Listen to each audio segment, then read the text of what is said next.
আসসালামু আলাইকুম। আশা করি সবাই ভালো আছেন। চলে আসলাম ব্রিদান 34, যেটা বাংলাদেশের সবথেকে জনপ্রিয় পোলাওয়ের চাল।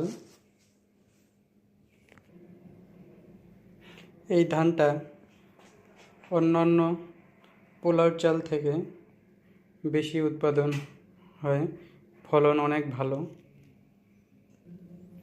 এই বস্তার ভিতরে আরও ধান আছে।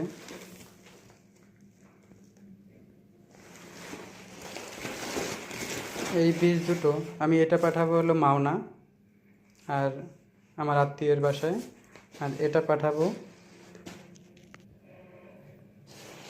এটা পাঠাবো কুষ্টিয়া মেহেরপুর। এখানে আমার বোনাও থাকে, তার জমিতে